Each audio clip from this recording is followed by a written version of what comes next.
안녕하세요. 성공예감 이대호입니다.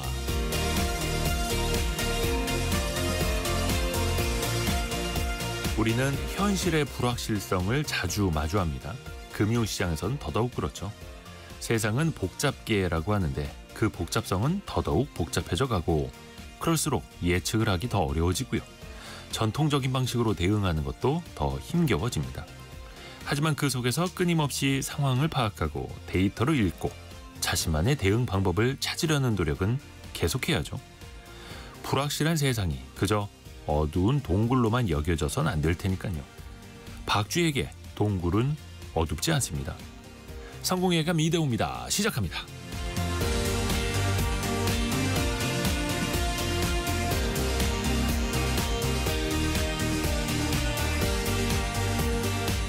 안녕하세요. 이대호입니다. 5월 21일 수요일 아침입니다. 아침에 많이 더워졌죠? 예, 벌써부터. 이제 5월 중순에서 말 넘어가고 있는데 이제 후텁지근하다라는 표현이 벌써부터 등장을 하고 있습니다. 건강관리도 잘 하시길 바라겠고요. 오늘의 경제상식 퀴즈는 5글자입니다. 5글자. 우리가 흔히 쓰는 외래어인데요. 간판만 믿고 가맹점을 시작하는 게 결코 좋은 선택이 아닐 수도 있죠. 비용이 상승하고 혹은 매출이 부진해질 수도 있고요. 또 이것 때문에 본사와 점주 사이의 갈등이 심해지기도 하죠. 공정거래위원회가요. 본사가 점주에게 원재료나 장비를 강제로 사야 한다 이렇게 강제하려면 그 계약서에 품목 또 가격 산정 방식을 반드시 명시하도록 규정을 했습니다. 그런데 최근 조사 결과를 보면요. 가맹본부 10곳 중에 2곳은요. 법에 따라서 필수적으로 기재해야 하는 그 구입 강제 품목을요. 누락한 채 계약을 체결했다고 하네요. 그러면서 또 갈등이 법적 분쟁으로 이어지기도 하죠. 정답은 5글자인데요. 개별 점주가 독립적으로 매장을 운영하되 본사의 브랜드, 메뉴, 마케팅 전략을 함께 활용하는 이러한 사업 형태를 무엇이라고 할까요? 그 5글자를 맞춰주시면 됩니다. 외래어고요.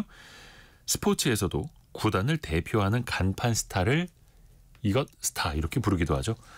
짧은 문자 50원, 긴 문자 100원이 드는 샵 9730이나 KBS 콩으로 참여해 주시면 되고요. 혹시나 이런 형태로 가맹점을 하고 계시는 분들이 있다면 여러분의 의견도 같이 첨부해 주시면 좋을 것 같습니다. 추첨을 통해서 다양한 선물 보내드리고 있고요. KBS 콩, 또 유튜브를 통해서도 언제든지 다시 보실 수 있습니다. 성공예감 이대호입니다. 자주 검색하시면 성공이 가까워집니다.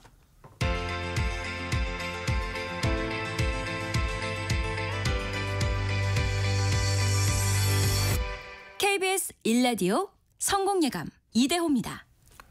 4783님 1등이죠? 물어보셨는데 59등 하셨고요. 그리고 김성우님 정답 다단계 사업. 5글자만 맞았네요.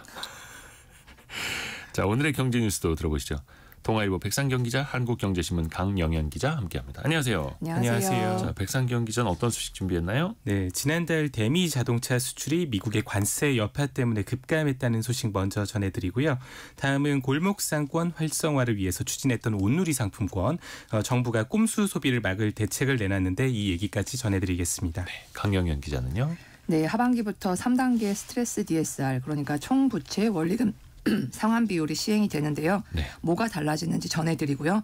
국무회의에서 상속세 그리고 증여세법 개정안이 의결이 됐습니다. 세금이 어떻게 바뀌는지도 알아보겠습니다.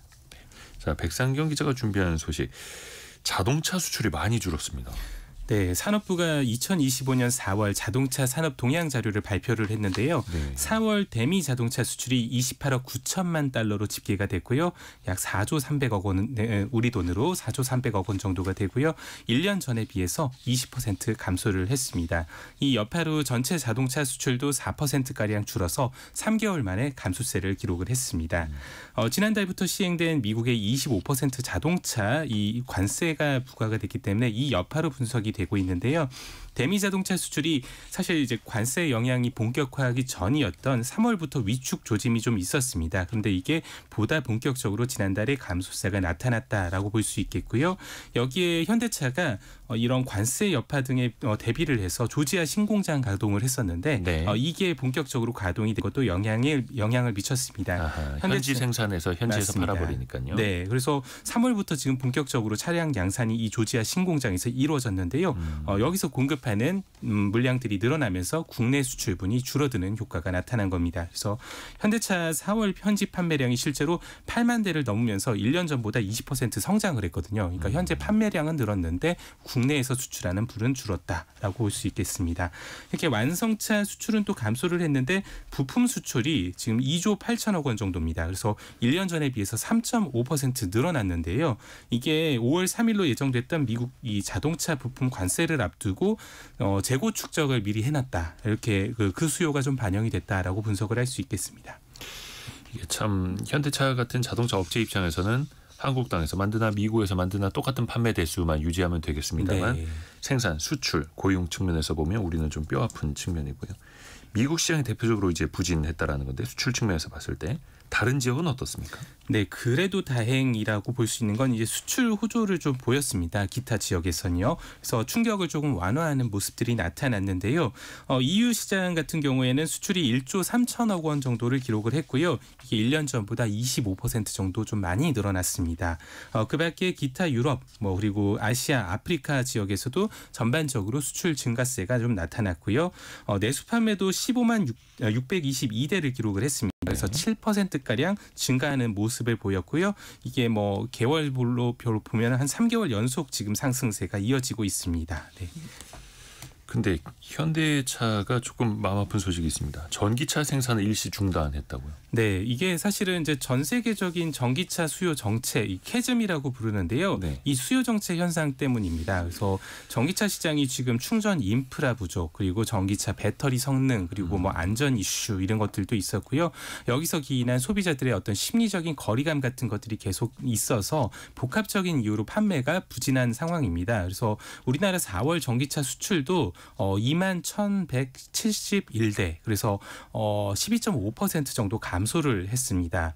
이것 때문에 현대차가 전기차 주력 모델인 아이오닉 5 그리고 코나 일렉트릭 같은 이런 어떤 중요한 전기차 주요 모델의 생산을 좀 일시 중단하기로 했습니다. 그래서 다음 주인 27일에서 30일 울산 1공장 1라인 휴업에 들어가는데요. 현대차가 이달 초에 아이오닉 5를 사실 최대 한 600만 원까지 할인하는 이런 판촉도 진행을 했다고 해요. 근데 그럼에도 불구하고 재고 소진 속도가 기대에는 좀 못 미쳤고, 그래서 그동안에는 공장 가동률을 계속 유지를 좀 해야 되니까 빈 컨베이어 벨트를 돌리는 공피치 방식 이런 식으로 좀 생산 라인을 계속 유지를 했다고 합니다. 하지만 이것도 계속 지속하기는 좀 어려운 상황이고, 그래서 생산을 일시 중단하는 것에 들어갔습니다.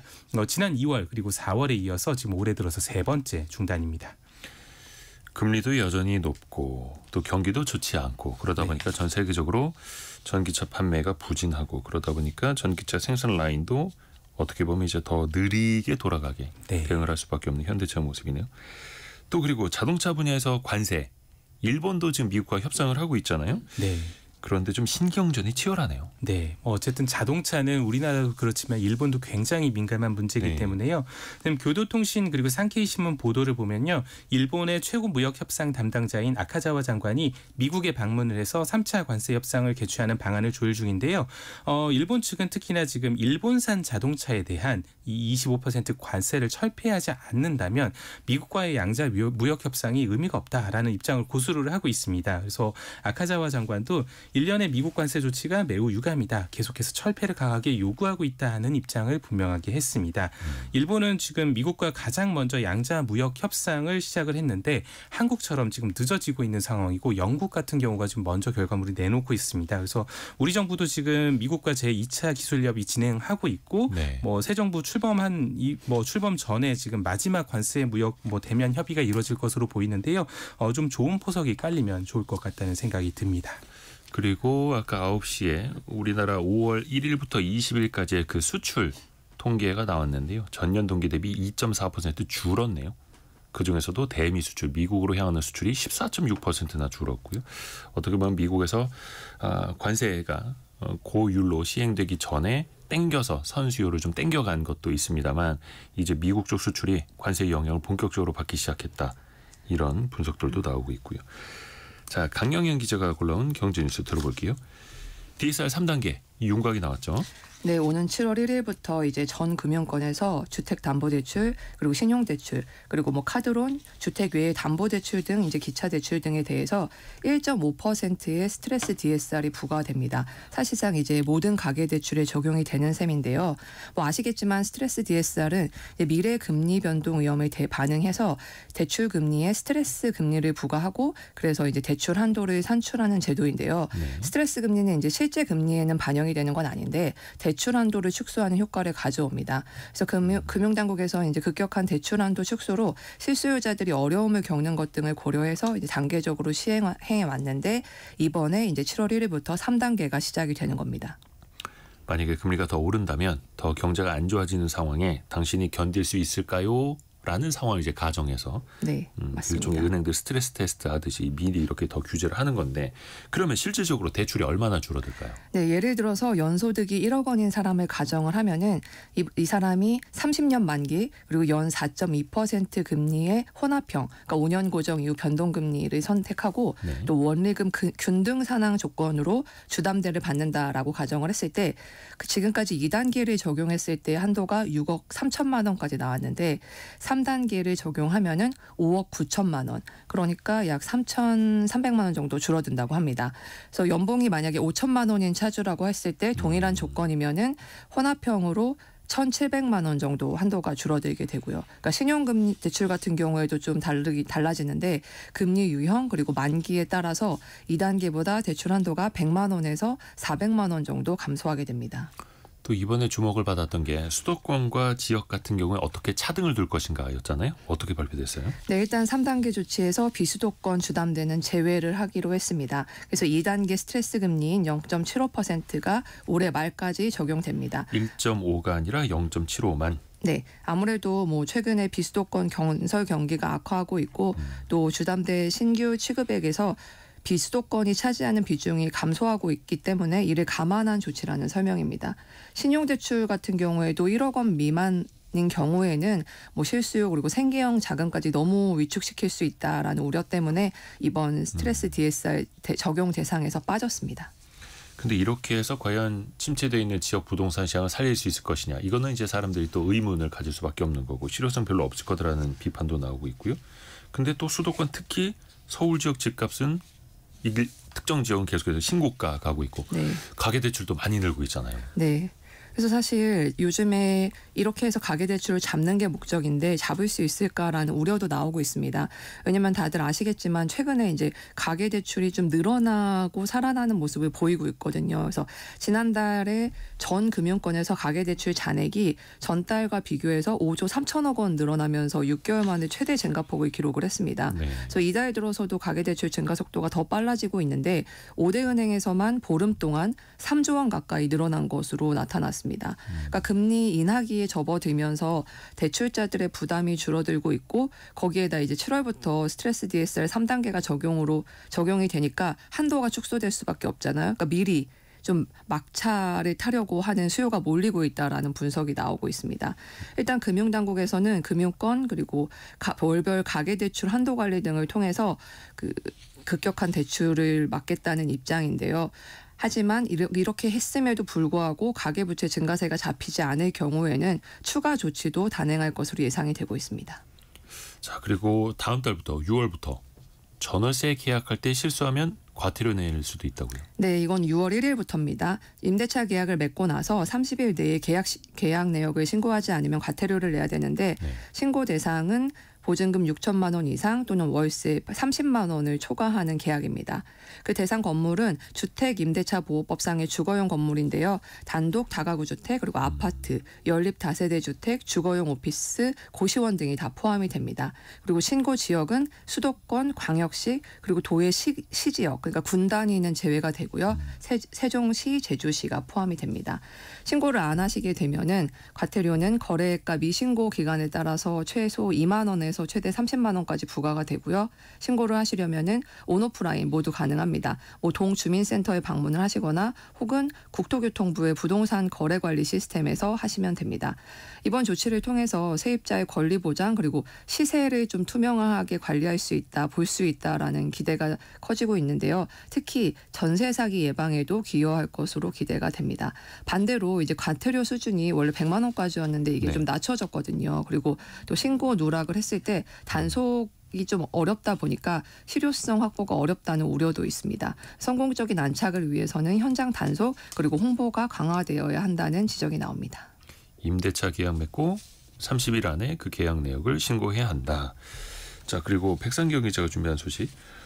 온라인 상품권으로 비만 치료제도 살 수 있어요? 저 처음 알았네요. 온누리 상품권 이게 사실 원래는 이제 취지는 그렇습니다. 골목 상권 살리겠다. 네. 그리고 소상공인들에게 여러 가지 이제 뭐 지원을 하겠다라는 취지로 도입을 했던 제도인데 이걸로 지금 소상공인과는 좀 관계가 없는 이거 비만 치료제, 뭐 최근에 뭐 유행하는 비만 치료제들이 있잖아요. 네. 이제 해외에서 들어온 이런 것들을 뭐 구입을 할 수 있는데 이걸로 이제 10% 싸게 살 수 있다. 이런 것들이 지금 뭐 사례들이 지금 나오고 있습니다. 그러니까 실제로 이제 다이어트 정보 같은 거를 공유하는 앱이나 온라인 뭐 이런 웹페이지들을 잘 살펴보면요.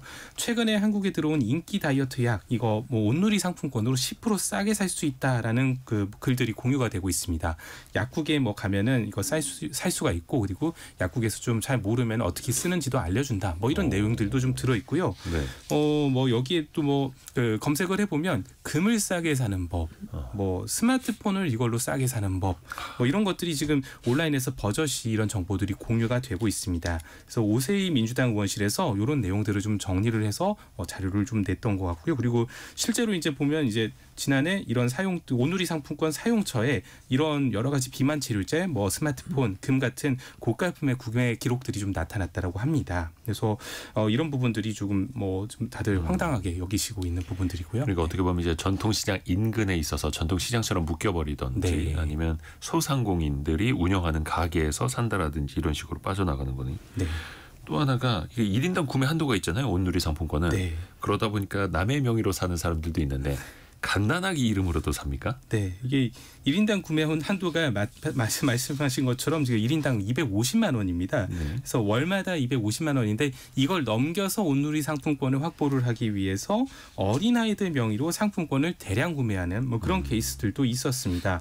그러니까 가난하기부터 뭐 10세 이하 아이 명의로 온누리 상품권을 구매한 경우가 4천여 명, 뭐 금액으로는 250억 원 규모에 달했다고 합니다. 그래서 최근 5년간 온누리 상품권 부정유통 신고가 800여 건이고 네. 지난해 지금 다시 급증하는 추세입니다.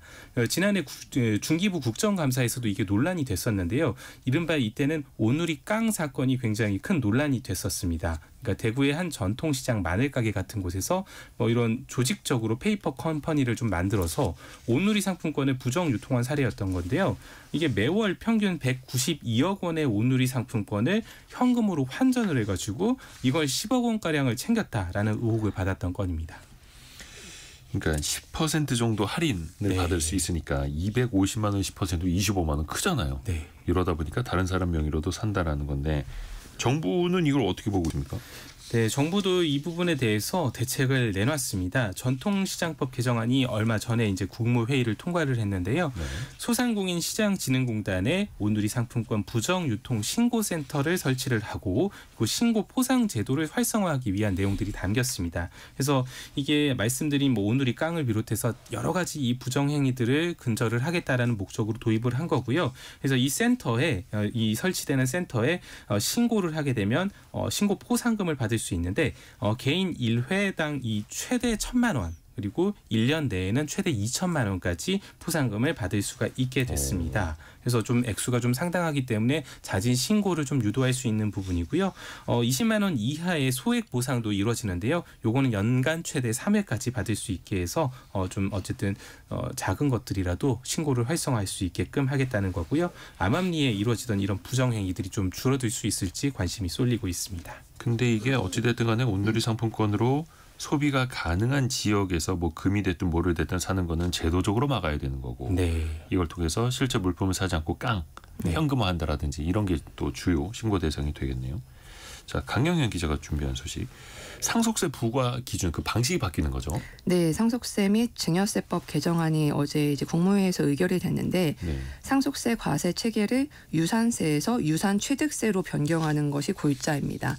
이게 무슨 뜻이냐면 전체 유산을 과세 기준으로 하는 게 아니라 상속인별로 쪼개어서 받은 유산이 과세 기준이 되게 하는 건데 이렇게 되면서 이제 세부담이 좀 줄어드는 구조입니다. 먼저 현행 상속법에서는 어떻게 되어 있냐면 기초공제 2억 원 그리고 자녀 1인당 5천만 원까지 합산을 한 금액 혹은 일반공제라고 해가지고 5억 원 중에서 큰 금액을 공제하는 방식이었는데 이 경우에 자녀 공제액이 적어서 대부분 일가공제를 적용을 해왔습니다. 여기에 이제 배우자 공제 5억 원은 별도로 적용이 되고요. 네. 그래서 개정안으로 가게 되면은 상속인이 실제로 취득한 재산에 대해서만 과세를 하고 자녀 1인당 최대 5억 원을 공제하는 방식으로 개편을 추진하기로 했는데 기타 상속인, 그러니까 뭐 형제 자매 같은 경우에도 2억 원이 공제가 되고 수유자인 경우에도 직계 존비속은 5천만 원, 그리고 기타 친족은 1,000만 원으로 한도로 공제가 됩니다. 또 배우자 공제도 개선이 되는데 기존에 5억 원이었던 공제액이 상속 재산이 10억 원 이하일 경우에는 법정 상속분과 관계없이 전액을 공제하도록 변경을 했습니다. 근데 다만 이거는 확정된 거는 아니고 네, 국회를 국회가 통과해야죠. 정부 안으로 국회에 내겠습니다라고까지만 결정을 한 거고 네. 결국은 이제 국회에서 법을 바꿔야 되는 거니까 네. 가봐야 하는 거죠. 일단 제도가 바뀌면 누가 어떻게 이득을 볼 수 있을까요? 이게 상속세 같은 경우에는 과세 표준에 따라서 세율이 높아지는 누진 구조거든요. 그런데 이제 상속인이 많아지면은 과세 표준이 잘게 쪼개져서 세액이 줄어드는 구조로 바뀌는 거잖아요. 그렇기 때문에 아무래도 자녀가 많으면 좀 더 유리할 수가 있습니다. 예를 들어서 상속 재산이 30억 원일 때 배우자 두 자녀에게 10억 원씩 똑같이 상속을 했을 때 기존에는 배우자는 공제 10억 원, 일가 공제 5억 원을 합쳐서 15억 원의 공제를 받았는데 이때 과세 표준이 나머지 15억 원에 걸리게 되고 이제 구간별 세율을 적용했을 때 산출세액이 약 4억 4천만 원 정도였습니다. 근데 이제 만약에 개정안을 적용한다고 하면은 똑같이 30억 원을 상속하더라도 배우자 공제 10억 원에 자녀 1인당 공제가 5억 원씩 들어가는데 합쳐서 계산하는 게 아니라 각각 계산하기 때문에 배우자는 10억 원 공제를 모두 받아서 상속세를 내지 않아도 되고요. 자녀들 같은 경우에도 10억 원이 아니라 이제 공제액 5억 원을 제외한 나머지 5억 원씩이 각각 또 과세 표준에 잡히기 때문에 상속세를 9천만 원씩만 납부하면 됩니다. 그러니까 기존에 4억 4천만 원에서 1억 8천만 원으로 세 부담이 줄어듭니다. 근데 뭐 말씀하셨다시피 이게 이제 국무회의를 통과한 개정안인 건데 그래서 조만간 국회에 상정될 예정입니다.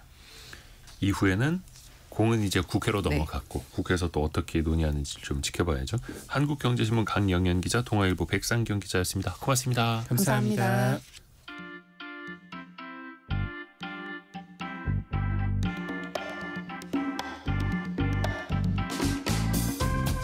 지금 여러분께서는 KBS 일라디오 성공예감 이대호입니다를 듣고 계십니다.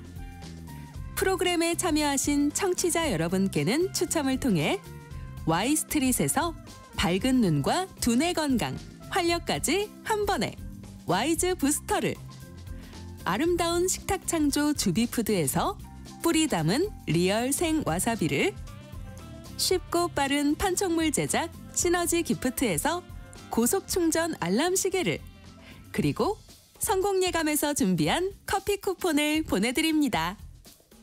당첨자는 성공예감 이대호입니다 홈페이지에서 확인하세요. 경제상식 퀴즈 한 번 더 나갑니다. 5글자 외래어인데요.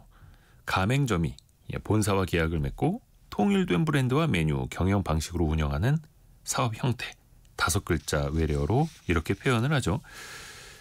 뭐 재료, 또 장비 구입하는 거, 홍보 방식 등등에서 본사의 도움을 받을 수 있다는 장점은 있습니다만 그 계약 구조, 또 비용 구조에 따라서 수익이 또 천차만별이기도 하죠. 그래서 공정거래위원회가 구입 강제 품목, 즉 가맹본부에서 이 제품은 꼭 우리가 지정하는 걸 사서 쓰셔야 합니다라고 할 때는 그걸 정확히 계약서에 써 넣으라라고 규정을 하고 있는데 아직도 지켜지지 않는 곳들이 많다라는 지적이 끊이질 않고 있습니다. 이제는 시정명령 또 과징금 대상이 될 수 있다라는 것도 한 번 더 알려드리고요. 6546님, 편의점, 가맹점을 하고 있는데요. 24시간 영업이다 보니까 너무 힘들어요. 이렇게 보내주셨고요. 아무래도 알바하시는 분들 한 명이라도 덜 쓰려고 이렇게 또 뭐 부부가 직접 밤새서 하시는 분들도 많이 계시고요. 이혜진님은 동서가 이 방식으로 장사를 했었는데 잘 되지 않아서 빚만 지고 그만뒀거든요. 그래도 지금은 다 빚을 갚고 여유롭게 살아가고 있네요. 이렇게 보내주셨고요. 2563님은 직영 매장을 제외하면 가맹점주도 결국 소상공인이고 고용된 분들도 근로자인데 가끔 불매운동 이슈가 생기면 대기업과 동일시돼서 피해를 보는 것 같습니다. 합당한 지적이십니다. 맞습니다. 그리고 김나영님은 저도 이걸 할까 고민 중인데요. 힘들 것 같기도 해요. 이렇게 보내주셨고요. 8290님은 저도 직장생활 10년이 넘었는데 이걸 해볼까 생각이 가끔 납니다. 이렇게 보내주시기도 했네요. 여러분이 생각하시는 그 5글자 왜래요? 짧은 문자 50원, 긴 문자 100원이 드는 샵 9730 또 KBS 콩으로 보내주시면 됩니다.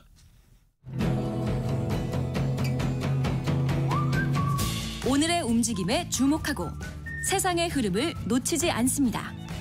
여러분의 내일을 응원하며 성공의 열쇠를 함께 찾아갑니다. 성공예감 이대호입니다. 오늘은 코스피 코스닥 모두 1% 안팎의 상승을 보이고 있네요. 그 주식 투자를 접하고 나서는 이제 많이 하는 질문들이 거의 다 그겁니다. 뭐 좋은 정보 없냐? 오를만한 종목 뭐 사면 되니? 이렇게 귀동량으로 투자를 많이 하게 되는데 다시 근본적인 본질로 들어가야죠.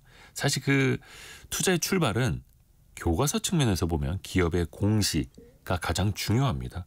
그런데 어떻게 시작을 해야 할지 좀 막막하기도 하죠. 이분에게 좀 조언을 들어보시죠. 전 금융감독원 수석조사역이자 지금은 법무법인 바른에서 일하는 이은경 변호사와 함께합니다. 안녕하세요. 안녕하세요. 기업 공시는 사실 종류가 되게 많죠. 네, 많습니다. 대표적으로 기업 공시에는 이제 어떤 내용들이 담겨 있다. 어떻게 좀 설명해 드릴 수 있을까요? 기업 공시 처음 접하신 분들은 조금 어려우실 수 있는데 난해할 수 있죠. 네, 통상적으로 이제 기업 공시에는 정기 공시라고 하는 부분이 제일 중요합니다. 정기 공시는 이제 사업 보고서라고 나오는데요. 사업 보고서에는 이제 여러분들이 아시는 재무제표라든지 이제 회사의 재무 상황을 알려주는 이런 내용이 들어가 있고 사업의 개황 그리고 뭐 현재 그 회사에서 진행하고 있는 주요 사업 내용, 계열사, 임직원 현황, 그리고 투자자 보호를 위해 필요한 사항 등을 담고 있습니다. 그러다 보니까 회사의 현재 상황을 알기에는 가장 중요한 자료라고 할 수 있습니다. 그리고 또 이제 상장 법인의 경우에는 뭐 중요한 자산 양수도라든지 아니면 뭐 그 전환사채 발행이라든지 이런 경우에 수시로 공시를 하도록 되어 있고요. 그래서 이 수시 공시를 통해 중요한 정보를 투자자들에게 알리도록 하고 있습니다. 그리고 마지막으로 공시 중에서 또 중요하게 생각되는 게 지분 공시라는 측면이 있거든요. 네. 그러니까 오너의 지분율을 나타내는 공시인데 이거를 통해서 오너가 현재 뭐 주식을 팔고 있다든지 사고 있다든지 이런 정보를 아실 수도 있습니다. 그러니까 이제 상장이 됐다라는 건 공개 기업이 됐다라는 건데 그 기업에 대해서 속속들이 알려주는 모두에게 공평하게 그러니까 이제 투자의 출발이라고 또 볼 수 있을 텐데요. 그러니까 대표적으로 금융감독원 전자공시 시스템 DART 다트라고 있지 않습니까? 네. 또 한국거래소 공시 사이트도 있어요. KIND 카인드라고 네. 좀 차이가 있죠. 네, 차이가 있습니다. 두 곳에 제출하는 서류는 차이가 있는데요. 사실 제출하는 방식은 거래소를 통해서 양쪽 사이트에 공시되게 되는 겁니다. 근데 제출하는 서류는 이제 감독원에서 제출받는 서류는 뭐 사업보고서 심사라든지 불공정 거래 조사를 위해서 기본이 되는 시장 감시의 기본이 되는 서류를 제출받고 있고요. 네. 이제 그 외의 사항은 자율 규제로서 한국 거래소에서 제출을 받고 있는데 뭐 매출액 증가라든지 최대 주주 변경, 제3자 배정 유상 증자라든지 이런 걸 한국 거래소에서 받고 있습니다. 또 그 거래소는 가끔 조회 공시가 뜰 때가 있어요. 조회 공시라고 주가가 급락하거나 급등할 때 뭐 이게 어떤 일이 있기 때문에 회사 주식이 변화가 있었냐 이걸 거래소에서 물어보는 건데 상장 기업이 이에 대해서 대답하는 경우도 조회 공시로서 뭐 공시가 되는 경우도 있습니다. 근데 양쪽 사이트가 연동이 돼 있기 때문에 사실 공시되는 내용은 크게 다르지는 않습니다. 좀 비슷한 내용들이 네. 올라오고 있죠. 그래서 금감원 전자공시 시스템이든 한국거래소 공시 사이트든 좀 끼고 살면서 자주 들여다볼수록 좀 네네. 시야가 넓어지죠. 그런데 이게 기업 공시가 분량이 상당합니다. 맞습니다. 이거 사업 보고서를 인쇄하면 거의 책 한 권 나오지 않습니까? 네, 네. 그럼에도 또 봐야 하는 거고요. 네, 봐야 됩니다. 이 사실 뭐 삼성전자는 이런 기업 같은 경우는 업력이 길다 보니까 뭐 임원분들도 많고 사업 보고서가 길 수밖에 없어요. 근데 이제 저는 3개월에서 6개월 정도 투자를 하시기 전에 기업의 공시를 보라고 말씀을 드리는 게 뭐 예를 들면 이제 3월이나 4월 정도 되면 사업 보고서 올라오지 않습니까? 네. 근데 사업 보고서 올라오기 직전 한 달 전에 뭐 매출액이 30% 정도 증가했다 이런 공시가 올라올 수가 있어요. 그러다 보면 이제 매출액을 바탕으로 사업 보고서가 어떻게 나올지를 추측해 보실 수도 있고요. 그 다음에 뭐 중요한 소송이 제기됐다 이런 경우도 공시가 간혹 나올 수 있는데 이때 청구 금액을 살펴보시면 간혹 회사 자본금보다 많은 경우도 있을 수 있어요. 그러면 네. 이런 게 좀 소송이 패소했을 때 회사의 뭐 경영의 악화에 영향이 있을 수 있겠다 이런 거를 좀 생각해 보실 수 있기 때문에 뭐 공시를 통해서 회사의 향후 전망을 추측해 보시는 데 중요한 자료가 될 수 있습니다. 그렇죠, 그렇죠. 그 수많은 공시 내용 중에서 여기서부터는 출발하셔야 된다. 이게 가장 중요하다. 이거 먼저 보시라. 어떤 걸 좀 권해줄 수 있을까요? 저는 이제 감사 보고서를 조금 먼저 보시라고 말씀을 드리는 편인데요. 네. 이제 감사 보고서는 회사가 사업 보고서를 제출하기 직전에 회계법인에서 이 내용을 한번 스크린을 하세요. 네. 하면서 여기에 이제 투자자가 유의해야 할 사항을 정리를 해주시는데 간혹 이제 의견 거절을 내진 않지만 이 부분이 조금 미심쩍은데 하는 부분들을 이제 강조 사항이라고 해서 적어 놓으신 경우가 있거든요. 네. 이제 제가 뭐 감독원에서 조사를 할 때 일인데 이제 허위 IP 계약을 체결한 경우가 있었어요. IP 계약이요? 네, 지적재산권. 지적재산권을 내가 뭐 판다 아니면 돈을 받았다 뭐 이런 식으로. 판매 계약이 있었는데 네. 이제 저는 그걸 허위로 봤는데 회계법인에서도 이 부분이 조금 의심이 가셨는지 강조 사항으로 별도로 기재를 해놓으셨더라고요. 그 뭐 계약서 같은 게 있었을 거 아니에요, 그 회사가. 네, 계약서가 있었는데 밸류에이션이 조금 가치가 조금 애매한 상황이었거든요. 너무 비싸게 팔거나 네, 뭐 네, 근거가 네, 빈약하거나. 네, 그런 경우가 있기 때문에 이제 감사 보고서는 좀 유익 있게 보시는 게 좋고요. 그 다음에 좀 유익 있게 보실 게 그 오너 변경되는 거 최대 주주 변경 공시를 조금 유익 있게 보셨으면 하는데 이제 뭐 오너가 이제 진짜로 회사에 들어가서 경영을 하시는 분이라면 네. 상관이 없는데 가끔 이제 주가 조작 세력이라고 하죠. M&A 사냥꾼이라고 하시는데 네. 이런 분들이 들어오시는 경우가 있어요. 근데 이런 분들이 들어오시게 되면 아무래도 회사 경영보다는 주식의 차익만 얻고 나가시는 경우가 있기 때문에 뭐 이분들이 들어왔는지를 뭐 다른 포털이나 이런 걸 한번 찾아보시면 과거 이분들이 들어온 그 코스닥 상장사나 이런 거를 참고해 보시면서 이분들이 주가 조작 세력인지 아닌지 판단해 보실 수도 있을 것 같습니다. 전력자라고도 하죠. 네, 맞습니다. 상장 폐지 전력이 있는 네. 사람들 이제 한국거래소에서도 블랙리스트로 관리를 하는 걸로 알고 있는데 네. 근데 또 그런 사람들이 붙었다라고 하면 또 시장에서는 이제 급등주가 되는 건가 또 막 이렇게 네, 불나방처럼 네. 따라붙기도 하고 이게 참 맞습니다. 안 좋은 네, 행태인데요. 네. 오현종님 기업 공시 믿어도 되나요? 이렇게 보내주셨고요. 이게 사실 허위로 장난을 치는 회사들도 꽤 있어가지고요. 맞습니다. 또 이걸 네. 투자자가 가려내야 하는데 네, 네. 좀 안 좋은 신호들 네. 앞에서 말씀해 주셨던 최대 주주의 변경도 그 중에 하나일 네, 테고요. 근데 이게 최대 주주 바뀌어서 이 기업에 득이 될 수도 있다. 혹은 네. 조금 위험 신호가 떴다. 어떤 기준으로 좀 살펴보면 좋을까요? 저 이제 일반적으로 투자자 입장에서는 최대 주주가 변경됐다고 하면 이게 호재라고 인식을 하시거든요. 왜냐하면 이게 자금력이 조금 많은 분들이 들어와서 지금 상황이 안 좋은 회사에 뭐 사업 설비라든지 이런 걸 투자할 수도 있고 이렇게 생각을 하실 수가 있는데 최대 주주가 자주 바뀐다 이렇게 손을 많이 탄다고 하는데 그런 회사의 경우에는 신사업 추진이 제대로 안 되는 경우가 많아요. 네. 그러니까 신사업을 추진한다고 하면서 그 사이에 이제 자금을 다른 곳으로 돌려놓기도 하고 횡령하기도 하고 이러다 보니까 최대 주주가 자주 바뀌는 회사의 경우에는 이제 사실은 경영이 제대로 안 되고 있다 이렇게 보시는 게 맞는 것 같습니다. 또 회사 이름이 자주 바뀌는 회사도 네, 비슷할 맞습니다. 테고요. 그래서 그 공시 사이트 가서 그 회사 이름을 클릭해 보시면 그 회사 이름이 몇 번 어떻게 바뀌었는지도 네, 다 네. 뜨죠. 그래서 우리나라 공시 시스템이 되게 잘 돼 있습니다. 잘 돼 있습니다. 네. 네.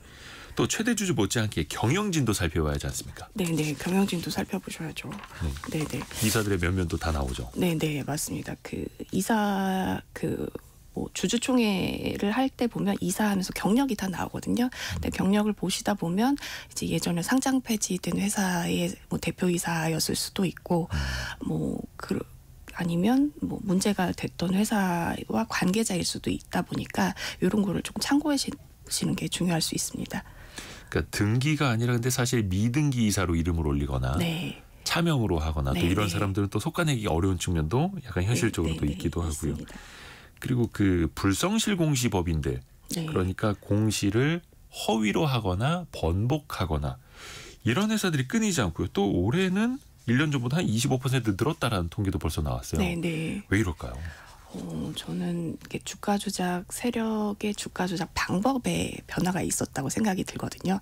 그러니까 예전에는 뭐 높은 가격에 사서 팔거나 이런 시세 조정 행위가 많았다고 하면 최근에는 트렌드가 이제 그 껍데기인 회사를 사서 여기다가 신사업을 추진한 외관을 씌우는 펄을 붙였다가 이제 나중에는 뭐 신사업이 제대로 흐지부지 이루어지지 않고 흐지부지 되는 경우가 많아서 이런 경우에 이제 불성실 공시법인으로 지정되는 경우가 많습니다. 그러다 보니까 아무래도 거래소의 불성실 공시법인으로 지정되는 사례가 늘어난 게 아닌가 싶습니다.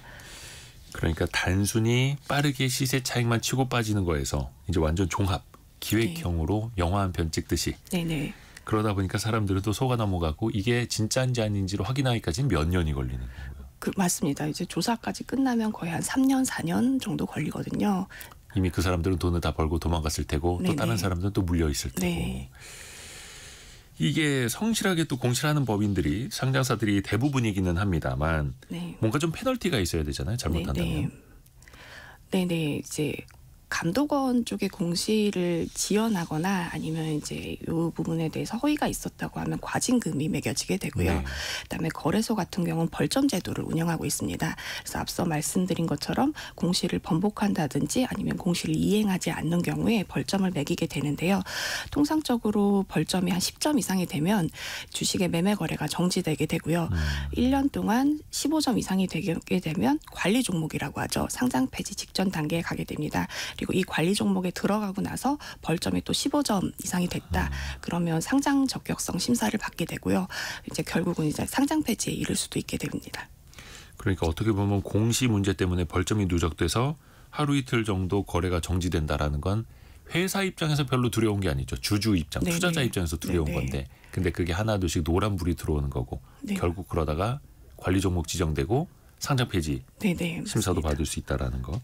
해서 항상 종목명 옆에 위험, 관리 이런 거 붙어 있지 않습니까? 네, 맞습니다. 그 관리자가 붙어 있다는 관리 종목이지 관리를 잘 하고 있다라는 게 아니니까. 착각하시면 안 됩니다. 마지막으로 우리 투자자분들이 그 공시를 볼 때 좀 이것만큼 좀 주의하셨으면 좋겠다. 어떤 담보가 있을까요? 이제 사실 투자하실 때 저도 그렇지만 이제 뉴스를 찾아보시는 경우가 제일 많거나 아니면 증권사 리포트를 보시는 경우가 많을 것 같아요. 근데 이제 공시를 보시다 보면 앞에 제가 말씀드린 것처럼 잦은 최대 주주 변경이라든지 이런 거는 오히려 호재가 아니라 악재성으로 보이는 경우가 있을 수 있거든요.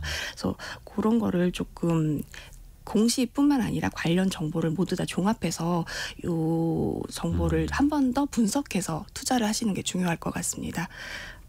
그러니까 어떤 뭐 데이터 그리고 또 양적인 것 공시를 통해서 많이 보여줄 수는 있습니다만 그걸 또 질적으로 우리가 분간해내는 건 역시 또 투자자들의 노력이 들어가야 하는 거죠. 네, 맞습니다. 그게 쉽지는 않습니다만 어찌됐든 간에 그 길을 가야 한다라는 거고요.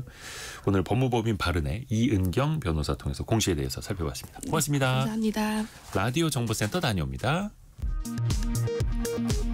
이진우 전 수도방위 사령관이 12.3 비상계엄 선포로 국회에 출동했던 당시 윤석열 전 대통령으로부터 문을 부수고 꼬집어내라는 지시를 받았다고 어제 법정에서 처음으로 증언했습니다.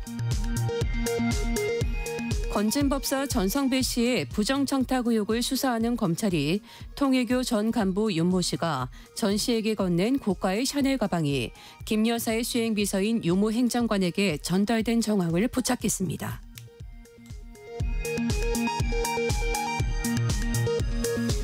김건희 여사의 도이치모터스 주가 조작 의혹 사건 수사를 지휘했던 이창수 서울중앙지검장과 조상원 4차장 검사가 나란히 사의를 표명했습니다.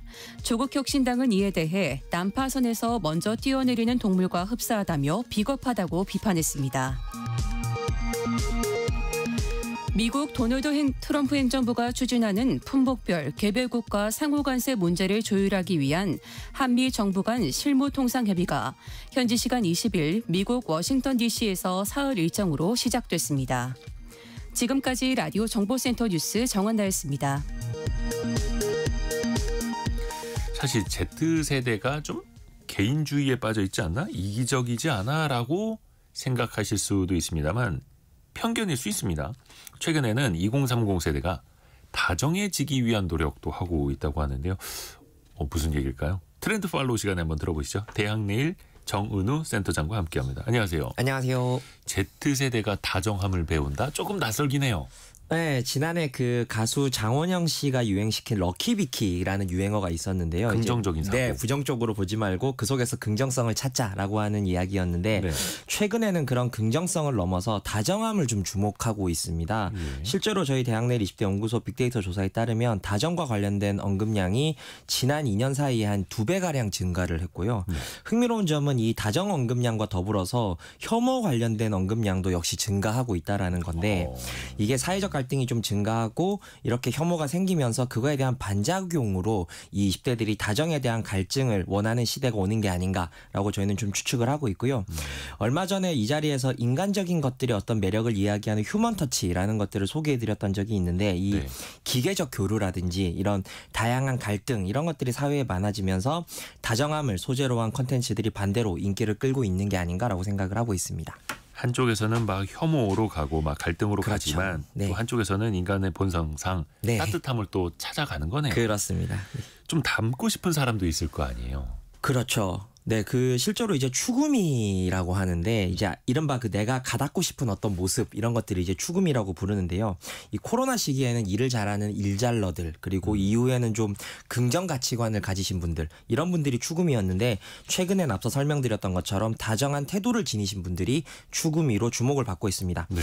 그 대표적으로 주목받는 인물이 바로 유튜버인 문상훈 씨인데요. 개그맨. 네, 출신 맞습니다. 유튜버. 그래서 이분이 이제 말뿐만 아니라 글이나 행동으로 이 다정함을 잘 표현한다. 특히 그분이 이제 한 예능에 출연해가지고 손편지를 공개했던 적이 있습니다. 근데 요 글에서 다정함이 굉장히 많이 느껴진다라고 하는 언급들이 굉장히 많았고 또 이런 실존 인물들뿐만 아니라 드라마 속의 캐릭터 역시도 좀 담고 싶은 추구미가 되고 있는데 대표적으로 최근에는 드라마 폭삭소가수다에 나오는 그 가족에 굉장히 충실한 양관식 씨의 모습에서도 이 굉장히 추구미를 좀 얻고 싶다라고 하는 분들이 많았고 그리고 그 캐릭터를 연기한 박보검의 실제 다정한 모습도 굉장히 좀 비하인드로 주목을 받기도 했었습니다.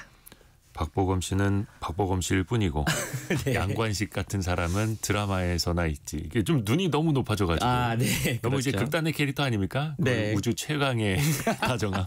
네. 근데 사실은 모두가 이 다정함을 좋아할 거예요. 왜냐면 네. 이제 마음은 따뜻해지고 관계도 좋아지니까요. 그렇죠. 또 과거의 다정함, 또 요즘의 다정함은 좀 어떤 차이가 있습니까? 사실 말씀하셨던 것처럼 과거에 또 다정한 사람은 사실 뭐 사회 어딜 가나 환대를 받았던 건 사실인데 네. 하지만 굳이 우리가 다정해지기 위해서 노력을 하거나 공부까지는 하지 않았었거든요. 근데 최근에 Z세대 사이에서는 이 다정함이 일종의 능력, 역량으로 다루어지고 있다라고 하는 거에 좀 주목을 하셔야 될 것 같습니다. 그래서 실제 커뮤니티에서도 다정함은 체력의 문제일 수도 있고 또 어떤 똑똑함의 문제일 수도 있고 이런 표현들이 굉장히 증가를 하고 있습니다. 네. 그리고 앞서 문상훈 씨 같은 경우도 이렇게 다정할 수 있는 이유가 책을 많이 읽어서 그런 것 같다라고 하는 것처럼 뭔가 이걸 갖추어야 되는 역량일 수 있다라고 하는 걸로 취급이 되고 있고요. 또 그래서 가수 김창완 씨라든지 다큐멘터리의 주인공이었던 김장하 선생 역시도 대표적인 어떤 다정함을 배워야 되는 추구미 캐릭터로 언급이 되고 있습니다. 그래서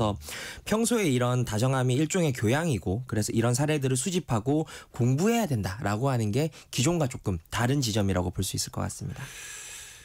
일종의 다정함도 역량으로 보는 거네요. 그렇습니다. 재능으로 보는 거고 네네. 또 교양 있는 어른으로 보이기도 하는 맞습니다. 거고. 그러니까 이제 닮고 싶어 한다는 네네, 거고. 그렇죠. 그럼 Z세대들은 이 다정함을 어떻게 배울까요? 보통 이제 그 최근에 일본인 저자가 쓴 좋은 사람 도감이라는 책이 베스트셀러가 되기도 했었는데요. 좋은 사람 네. 도감이요? 네, 이게 말 그대로 다정함을 책으로 글로 배운다라는 건데 아, 이게 약간 좀 상상이 잘 안 가긴 합니다만. 이게 내용이 정말 이 사소한 다정함을 책에서 언급을 하고 있는데 예. 가령 혹시 청취자분들도 기억나실지 모르겠지만 학창 시절에 시험지를 이제 뒷사람한테 전달을 해줄 때 뒷사람을 좀 바라보면서 건네주는 친구라든지 네, 그런 아주 소소한 다정함 그리고 식판 같은 것들을 반납할 때 잘 먹었습니다라고 인사를 꼭 하는 학생이라든지 이런 것들이 그렇습니다. 그래서 실제로 이 책을 읽고 이 마을버스 기사님한테 인사를 건네고 내릴 때도 고맙다고 인사를 하는 친구들도 많이 늘어나고 있는 것으로 저희가 좀 인터뷰를 해봤었고요.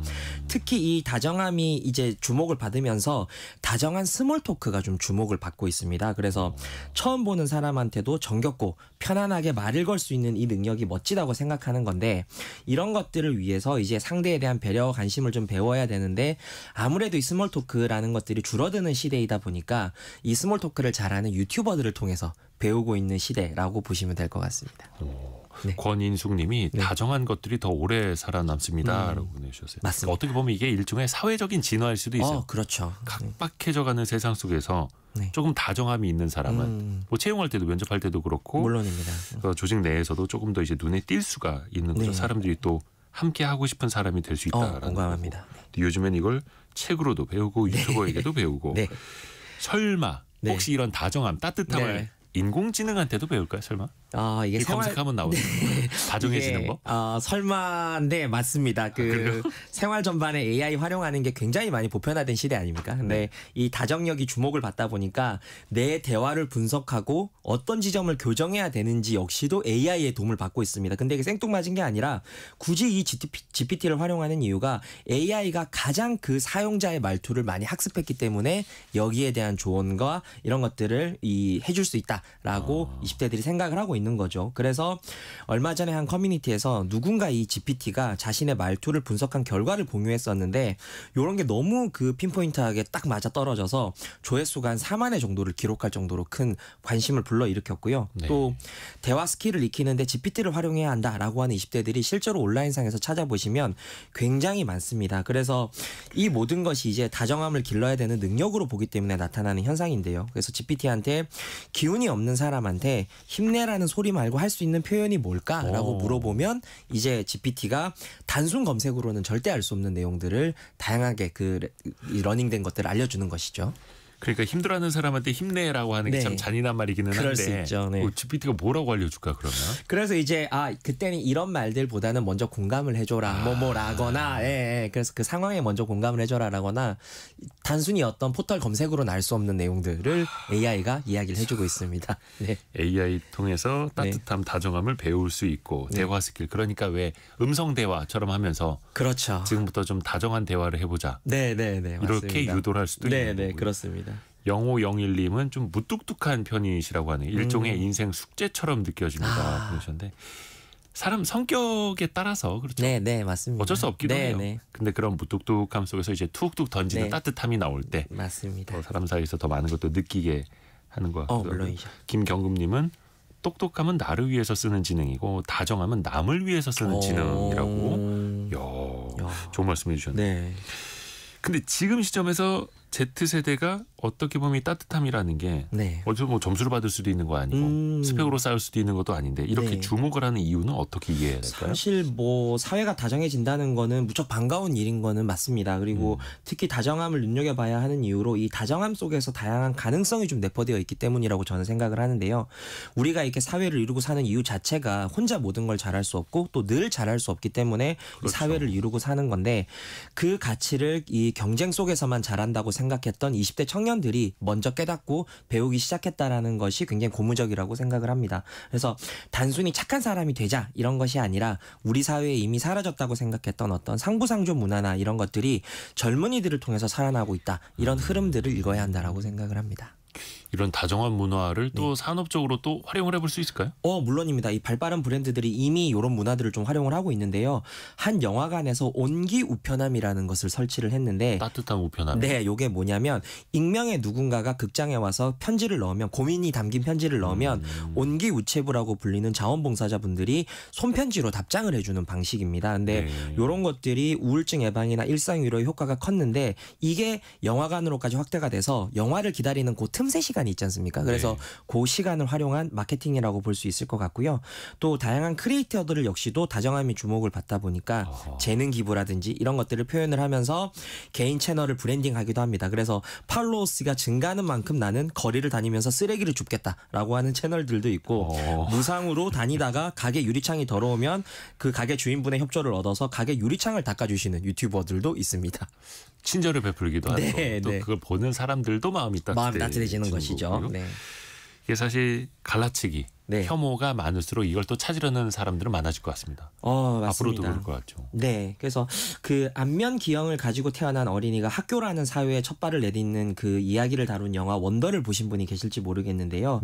그 영화 속에서 선생님이 이런 대사를 하십니다. 그 옳음과 친절함 중에 뭔가를 선택해야 한다면 친절을 선택해라라고 하는 대사가 나오는데 이게 옳고 그름도 중요하지만 어떤 그 이면에 타인을 헤아려 보는 행동도 중요하다라는 어떤 가르침일 것 같습니다. 그래서 23년에서 조사했던 그 사회 신뢰도 조사에 따르면 한국은 주요 국가에 비해서 사회 신뢰도가 다소 낮은 편인데 20대들의 신뢰도가 다른 세대에 비해서 다소 낮게 나타나거든요. 근데 이게 온라인이 발달할수록 선택적 공감이라든지 그리고 내 마음이랑 같은 사람만 찾는 어떤 알고리즘 관계가 형성되면서 이런 현상들이 나타난다라고 생각하는데 20대들이 특히 이제 여기에 반대로 피곤함과 의문을 갖기 시작했다라는 것은 사회가 무척 이제 관심을 가지고 응원해줘야 되는 현상이라고 저는 생각을 합니다. 그래서 20대들이 다정함이 어떤 타고난 성정이 아니라 갖출 수 있는 역량이라고 믿고 있다라고 하는 점에서 기업이라든지 공공기관에게는 어떤 접근의 기회가 되지 않을까라고 생각을 하고 있습니다.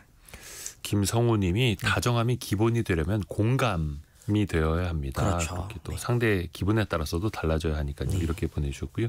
1255 쓰시는 분께서는 미국 갔을 때 엘리베이터에서 모르는 미국인들이 굿모닝 하는 게 낯설었는데 웃으면서 인사하니까 기분이 좋아지더라고요. 이렇게. 그래서 사실 우리나라도 이렇게 좀 하나둘씩 해보면 맞습니다. 어렵지 않습니다. 맞습니다. 따뜻함을 같이 나누는 사회. 네. 대학내일 정은우 센터장 통해서 또 이야기 나눠봤습니다. 고맙습니다. 고맙습니다. 2부에서는 저희가 미래생활사전 시간으로 송일아 기자와 함께 돌아올 텐데요. AI 시대에 타이완, 대만, 타이완이라는 국가가 정말 많이 뜨고 있습니다. TSMC뿐만이 아니라 그 인프라를 좌우하는 나라가 또 되고 있는데요. 그 속속들이 같이 한번 살펴보시죠. 10시 5분에 금방 다시 뵙겠습니다.